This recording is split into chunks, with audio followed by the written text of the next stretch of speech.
All right, we're going to begin talking about one of the most important ideas in algebra. It's the idea of factoring. And so I'm sure you're familiar with factoring in this sense.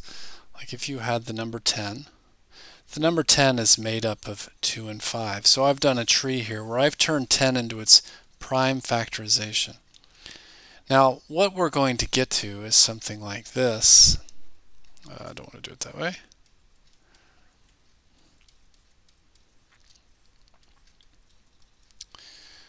I have a polynomial here, and this is not factored. We don't know what it is, but this is all one big giant number. Now, because it's separated by a plus or a minus, it is not factored. However, we're going to learn some tricks where we can break it into two different numbers. Because of the parentheses, these are grouped, so this is one number now, and this is another, and although we don't always show it, there is a multiplication there in between them. Now that is factors. X minus 3 is a factor in x plus 3. And this is going to be crucial for a great deal of the harder stuff in algebra, especially as you move on to Algebra 2, college algebra. So let's get started and take a look at the first step to this. The easiest way to factor is something called the greatest common factor. It is the largest number that you could divide out of a polynomial. Now, it's a bunch of math language, but I'll show you here. The first thing we want to do is to remember how to do these trees. So if I had the numbers 54 and 36, I'm going to break them down. Any two numbers will do, and I'm making the tree. Now, I'm going to keep going until I hit prime numbers. So at the bottom here, I now have all prime numbers, so I'm done. So let me see what I have here. So that is not the same number. So this has gone astray. I'll take it. So we're factoring 54. And we turned it into 3 times 3 times 3 times 2.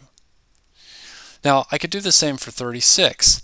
And that would be, I'm doing this particular order for a reason. Now those are the prime factors. Those are the numbers that make up each of these. Now, if we want to see the factors they have in common, what we do is we lasso them.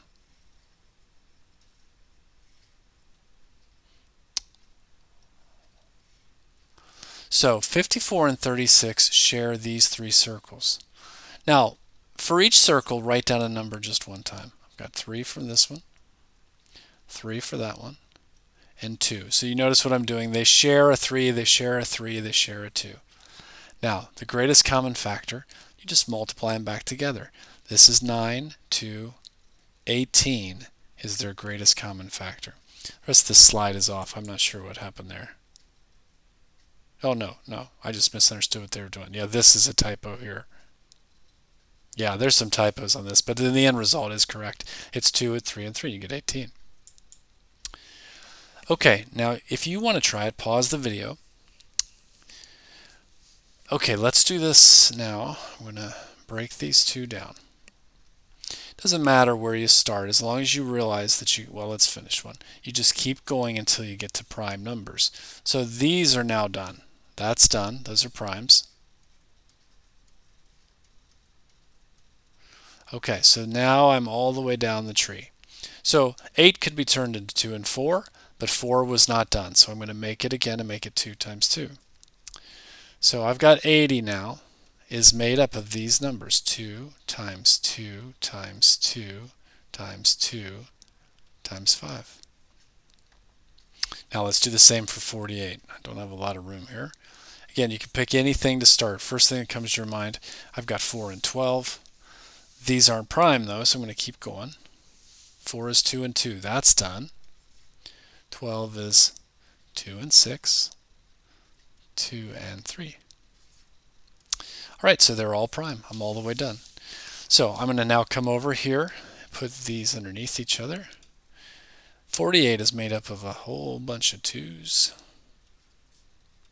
and a 3. Okay, now let's see what they share. What do they have in common? I'm going to lasso a 2, lasso a 2, lasso, lasso. Now, for everyone they have in common, I'm going to write it down here. And I have it. Their GCF is 2 times 2 times 2 times 2. That's 4, 8. The GCF is 16. I don't know if it's really necessary to do another one. Pause it if you want to try. I'll go ahead and do it.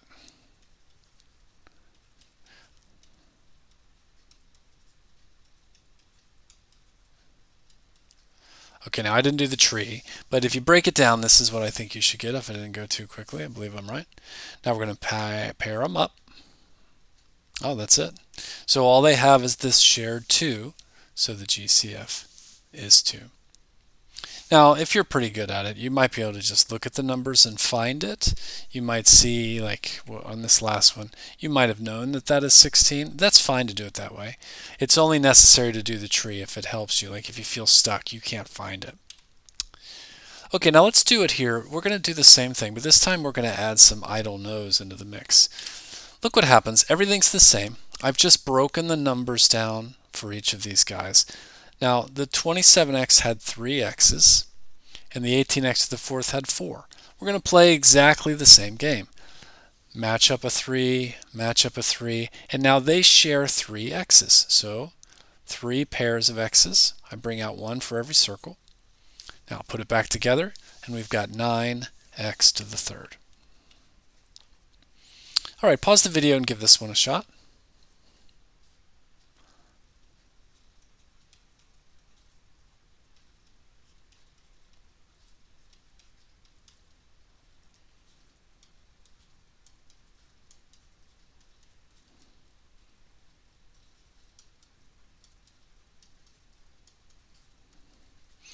Okay, I've broken these two down here correctly, I hope. Let's see. Now, yeah, I think I did.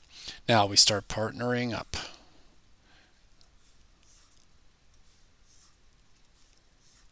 Okay, so here are the ones they share, a 2, a 3, an x, and an x. Now put those back together, we got 6x squared. All right, do we really need another one here? Not really, but I'll do it anyway. Pause it if you want to try.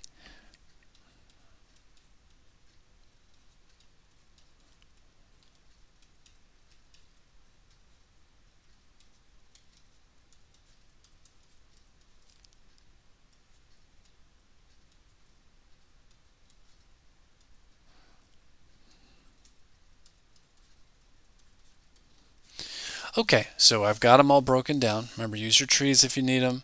If you can tell with the numbers without doing this, it's fine. But it's nice to show it here. So I'm going to partner everybody up. Okay, so I had a 2, another 2, another 2, and then a couple of y's. So put these back together. I've got 8y squared.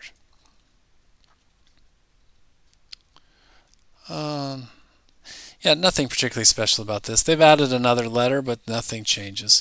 We're going to do it exactly the same way. So we're going to break everything down, but now we've also got a partner in the y's, so we'll bring him down. So my GCF is 2xy.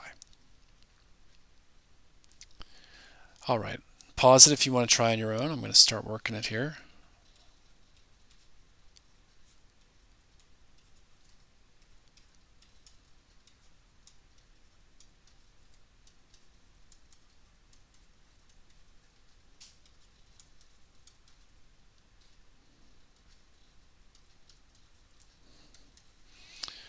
All right. Let me finish this and then I'll tell you what I was going to say. So we share a 2, we share an A, and we share a B. So 2AB. Now, you could probably have seen on the numbers that it was going to be 2. Then you wind up taking the lowest exponent that they share. They share an A, but they only share 1. They share a B, but they only share 1. So you could probably see that without breaking it down. Okay, I'm going to work another. Pause it if you want to try it yourself.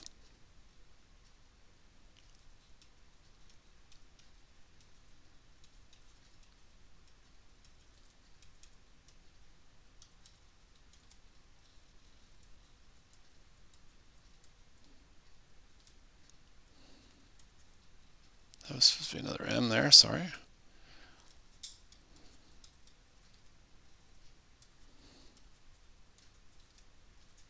Okay, start matching. Got a pair of 3s. Got my M. We got a whole lot of matches this time. So we share a 3, then we share 3 M's and 1 N. Now again, you could have probably seen that at the beginning. You probably knew that 3 was the best that they can do. The best I can do sharing M's is 3 of them there and 1 here.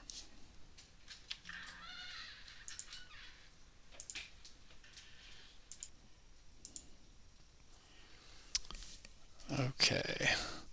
I paused the video for a minute, so I'm not sure. I think I did this one already, and I noticed I've got a lot on this section, so I'm going to keep it going here.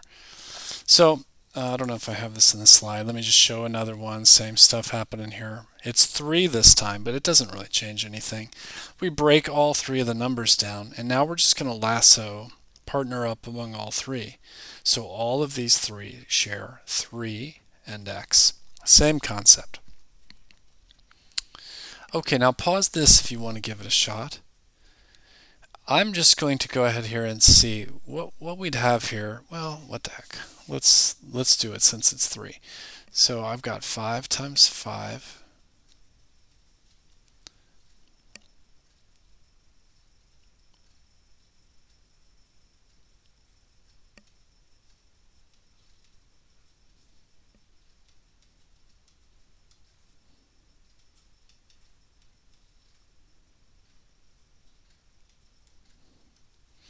Okay, now I'm going to start doing these, like just looking at them to do them, and you can do the long way if you still need it.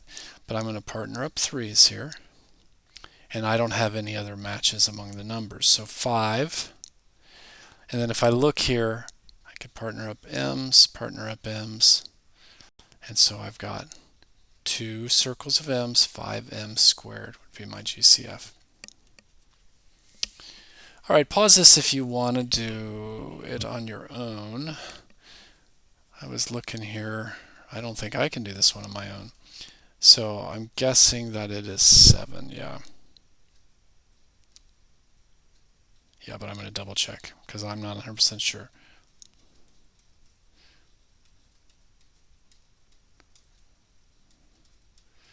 Okay, so the problem is this 105, which I'm not sure of. So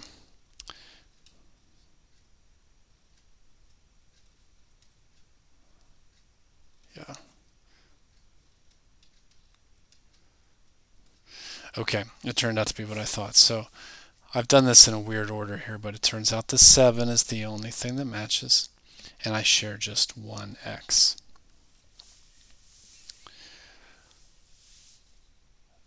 Okay, I'm going to come back to that in just a second. So here's the idea. We're going to find the GCF out of this polynomial now. We're going to divide it away. So if you look at these as if we were doing 4x and 12, and you can do it this way if you need to, but I'm going to see that they share the 4. So I'm not going to divide out a 4 from each of these. So 4 is the GCF, and what's left over is going to go inside a parenthesis. Well, I stole the 4, I divided it away, so I'm left with an X, and I divided a 4 into the 12. I've got a 3. So I have now factored it, and now we're going to see later this is really powerful for being able to do some cancellation and more higher power stuff, but now it's factored. Okay, so pause the video if you want to try it on your own.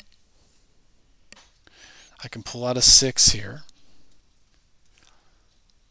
and now 6 is the GCF, so I'm dividing both of these by 6, and I'm left with A plus 4. I'm going to do it again here. Pause it if you want to try. I can pull out a 2. Now this is factors. 2 times all of this, b plus 7. Okay, really nothing different about this. They're just showing you the long way. Oh, the trick here is if I were to pull the 5 out, you have to leave something behind. So notice I'm pulling a GCF of 5. So I'm left with an A on the front end. Well, what am I left with on the back? Well, I've divided 5 by 5, so I'm left with a 1. You can't just leave that empty. You have to put something there. So I put a 1. We'll have the same thing here if I pull out the 14. Just make sure you leave behind the 1. Okay, same thing here. You're going to get 12p plus 1. Alright, so the only difference now is we have a negative involved, but our GCF, if you want to see it, is going to be a 12. I'm now dividing that out. So I'm dividing both of these terms by a 12, and I'm left with this. So there's a minus there. That's all that's different. I can do the same idea again. Pause it if you want to try on your own.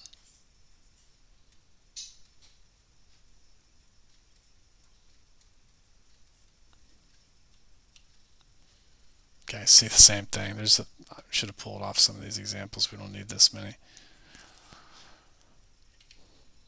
Okay, now we have a trinomial, but the idea is the same. We just now have to share it among all three. So you can do this stuff on the side if you need it, but I'm going to be able to pull out a 4. Now there's y's in these first two terms, but not in the third one, so I can't do anything with that. So I'm going to have y squared. So I divide out that 4, I'd have a 6y. Now if you're ever not sure you did this right, just distribute the 4 back and multiply it back through, and you should get back to where you're doing. GCF, you're dividing out the greatest common factor. If you want to put it back, you can check yourself. Okay, pause the video if you want to try one.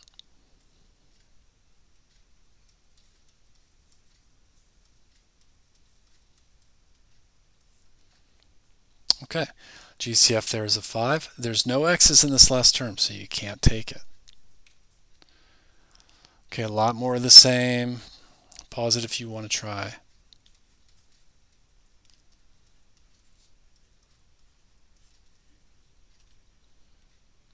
Now we have two terms here, and we've got something a little more complicated. Our GCF now is 5x squared. So we're going to pull that out. I'm going to jump right down here. You can pull out two x's this time. The lowest number they share is 2 of them. So I pull out 5x squared, and what's left behind is 1x here and minus 5. Okay, try this one if you'd like. GCF is going to be 2x squared, so I've got x plus 6 left behind. I stole the 2, I stole 2 of the x's, leaving 1, divided this 12 by 2, stole both the x's. Double check yourself by multiplying it back through. Right, pause if you want to try this one. Ooh, this is a little trickier than I thought. I thought at first I'm going to be taking 6, but I'm going to be taking 3y squared. So 6 divided by 3 gives me 2 with 1 y left. Minus 5, and now I've taken all of those y's. And there we go. Alright, more of the same, just a little harder numbers. We got the minuses, the negatives in there. So GCF, here's the 3x. There's my leftovers. Check yourself if you're not sure what's happening there.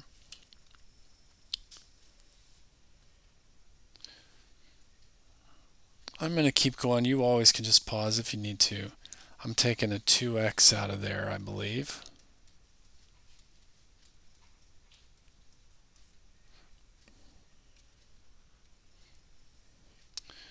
Let's see. Yeah, you may be careful if you don't see it. One of the things students will do is they'll take out a GCF that's too small. So at first I'm thinking, well, these maybe 2 is the way to go, but actually 4 is what you should pull. You want to take the largest one, the greatest common factor. So I'm going to take a 4. They all share a 4, and I can take 1y.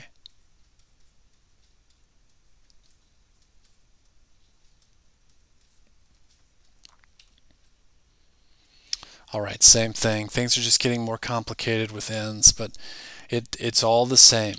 Now notice here, they don't all have any ends, so I'm not going to be able to take any ends as the greatest common factor. The best I can do is they share a 4 and they share a single m. So I'm going to pull that out, and down here you can see what I would have left behind. Distribute it back in if you need to, just to double check yourself. Now the GCF here looks like 3. Yeah, so I can take a 3. Now the x's are tempting, but they don't go all the way through. So I can take a y squared is the best I can do.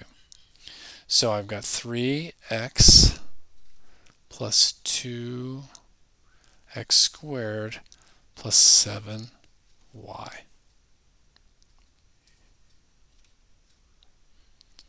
Okay, I don't know if there's any more twists going to come, but I'll just show you 3p looks like it's, yeah, that's the best I can do. I'll be left with p squared minus 2pq plus 3q to the third, I believe.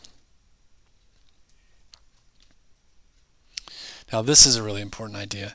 If you ever start with a negative in front of all the terms, in front of the polynomial, you need to take that negative. It's going to be a really important idea moving forward. So we'll see here that 8 is the GCF, but because of the negative sign, I'm going to take that with it. I'm going to take a GCF of minus 8 out of here. Now, if you remember, if you pull a negative out from a polynomial, it's going to change all the signs that follow. So I've taken the negative 8, which leaves me with y plus 3 because I took a negative out of there.